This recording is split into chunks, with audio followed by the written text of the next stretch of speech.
Hello students, हमारे YouTube channel में आपका हार्दिक स्वागत है।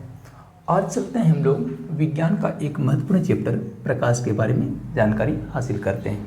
यहाँ पर सबसे हम लोग प्रकाश का सामान्य परिचय प्राप्त करेंगे कि प्रकाश क्या है। तो याद रखिएगा, प्रकाश जो है वो एक विद्युत चुंबकीय अनुप्रस्थ तरंग है। विद्युत चुंबकीय तरंग क्यों? इस कारण क्योंकि इसे किसी भी विद्युतीय क्षेत्र से गुजारे जाने पर यह अपने संचरण मार्ग से विचलित नहीं होता, इसलिए उसको विद्युत चुंबकीय और अनुप्रस्थ तरंग इस कारण माना जाता है क्योंकि प्रकाश के कण जो होते हैं वो मध्य स्थिति के लंबवत ऊपर नीचे दलन करते हैं, इस कारण इसे अनुप्रस्थ तरंग माना गया। परंतु आधुनिक समय में प्रकाश को किसी एक तरंग के अंतर्गत नहीं गिना जाता, बल्कि प्रकाश को हम लोग आज फोटन के रूप में मानते हैं। किस रूप में मानते हैं? फोटन के रूप में मानते हैं। और यानी कब अपने आसपास की जितनी सारी वस्तुओं को देख पाते हैं उसमें प्रकाश का अहम रोल होता है। यानी यदि आसपास की वस्तुओं पर पड़ने वाली प्रकाश किरणें परावर्तित होकर पर्याप्त मात्रा में हमारी आंखों तक न पहुंचे तो हम संबंधित वस्तु को नहीं देख पाएंगे।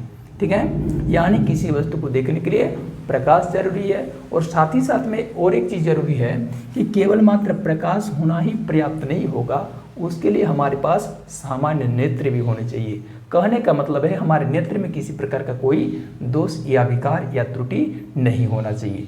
तो प्रकाश की जो चाल होती है वो क्या होती है? तो प्रकाश की चाल जो होती है वो 3 लाख किलोमीटर प्रति सेकंड होता है। 3 लाख किलोमीटर प्रति सेकंड को यदि हम लोग मानक रूप में लिखना चाहेंगे तो कितना हो जाएगा? 3 × 10⁵ किलोमीटर प्रति सेकंड, या फिर इसको कहना चाहेंगे तो 3 × 10⁸ मीटर प्रति सेकंड होगा।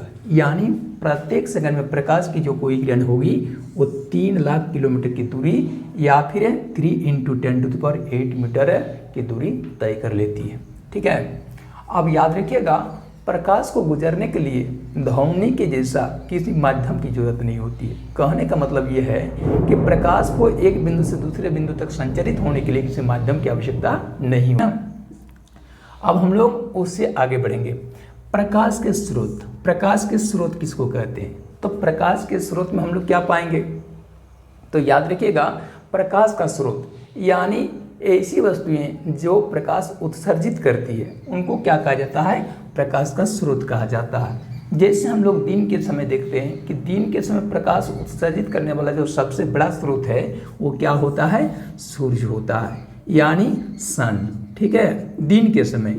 और यह प्रकाश उत्सर्जित करने वाला सबसे बड़ा स्रोत है दिन के। प्रकाश उत्सर्जित करने वाले अन्य स्रोतों में आपका जुगनू के नाम आ जाता, स्टारफिश का नाम आ जाता, विद्युतीय बल्ब का नाम आ जाता, ट्यूबलाइट का नाम आ जाता है, लालटेन का नाम आ जाता है, या फिर कह सकते हो मोमबत्ती, जलती हुई मोमबत्ती का नाम आ जाता है। ये प्रकाश का उत्सर्जित करने वाले कुछ अन्य स्रोत हैं। अब प्रकाशीय स्रोत का अगर वर्गीकरण करेंगे तो प्रकाशीय स्रोत का वर्गीकरण जो करेंगे तो प्रकाशीय स्रोत को हम लोग 2 वर्गों में वर्गीकृत कर सकते हैं। एक हो गया प्राकृतिक प्रकाशीय स्रोत हो गया, और दूसरा हो गया मानव निर्मित या फिर कृत्रिम प्रकाशीय स्रोत। ठीक है, तो याद रखिएगा कि यहाँ पर प्राकृतिक प्रकाशीय स्रोत किसे कहेंगे। ठीक है, तो याद रखिएगा, प्रकाश उत्सर्जित करने वाले ऐसे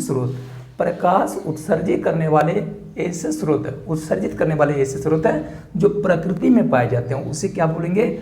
प्राकृतिक प्रकाशीय स्रोत कहेंगे। जैसे उदाहरण के लिए प्रकृति में पाए जाने वाले प्रकाशीय स्रोत में मुख्य नाम किनका है?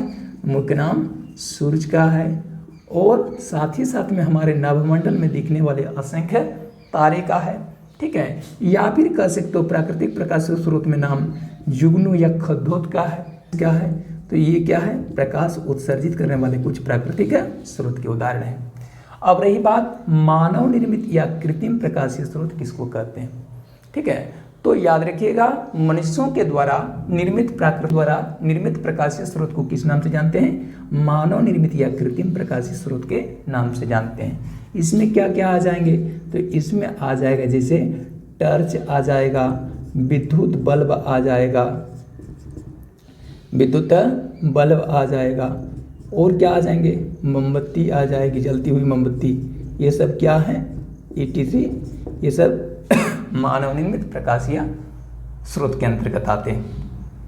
अब प्रकाश का प्रकीर्णन क्या है, प्रकाश का प्रकीर्णन क्या है, तो याद रखिएगा, प्रकाश जब एक बिंदु से दूसरे बिंदु की ओर संचरित होती है तो उसके मार्ग में जब कोई वस्तु आ जाती है तो वो प्रकाश किरण उस वस्तु से टकराने के बाद उसके चारों ओर जो होती है वो फिर जाती है। जैसे उदाहरण के लिए सूर्य से निर्गत होने वाली कोई प्रकाश किरण को हम लें, तो ये प्रकाश किरण अगर किसी वस्तु से टकराएगी तो उसमें प्रकाश किरण जो होगी उस वस्तु से टकराने के बाद क्या होगी, उसके आसपास में बिखेर जाएगी, इस प्रकार से बिखेर जाएगी। ठीक है, तो इस घटना को किस नाम से जाना जाता है, तो इस घटना को हम लोग जानते हैं प्रकाश का प्रकीर्णन। प्रकीर्णन का सामान्य अर्थ होता है छिटकना, यानी प्रकाश की किरणें किसी वस्तु से जब टकरा कर छिटकती है या बिखरती है तो इस घटना को प्रकाश का प्रकीर्णन कहा जाता है। ठीक है, आप देखेंगे प्रकाश का संचरण पथ कैसा होता है। प्रकाश का संचरण पथ कहने का अर्थ ये हो गया कि प्रकाश की किरण जो होती है वह एक बिंदु से अन्य बिंदु तक जब जाती है तो वह किस प्रकार से जाती है, क्या वह वक्ररेखीय पथ से जाती है या एक बिंदु से दूसरे बिंदु को जाने के लिए वो सररेखीय पथ का अनुसरण करती है। हमें इस बात को यहाँ क्लियर करना है। जैसे मान के चलिए हम दो बिंदु A और B ले लेते हैं, तो इनसे आपका जो है ए से संचरित प्रकाश किरण जो होगी वो किसी वक्ररेखीय पथ पर B तक नहीं जा सकती है, यानी प्रकाश का संचरण पथ जो होता है वह वक्ररेखीय नहीं होता है, उसका संचरण पथ हमेशा और हमेशा क्या होता है, सरल रेखा के रूप में होता है। ठीक है, तो याद रखिएगा प्रकाश का संचरण पथ क्या होता है, सरल रेखीय होता है, वो किसी भी माध्यम में अपने जो है मार्ग पर वक्ररेखीय पथ पर नहीं जाता है। हाँ, एक चीज इसमें और घटित हो सकती है जो कि प्रकाश के विवर्तन के नाम से जाना जाता है, कि प्रकाश के सरलरेखीय संचरण पथ पर अगर अत्यंत सूक्ष्म बहुत ही छोटे आकार को कोई अपारदर्शी वस्तु रख दिया जाए तो उस अपारदर्शी वस्तु पर टकराने के बाद प्रकाश की किरणें उसके पार्श्वीय भाग से, मतलब साइड वाले हिस्से से थोड़े मुड़ कर जो होती है वो पार हो जाती है।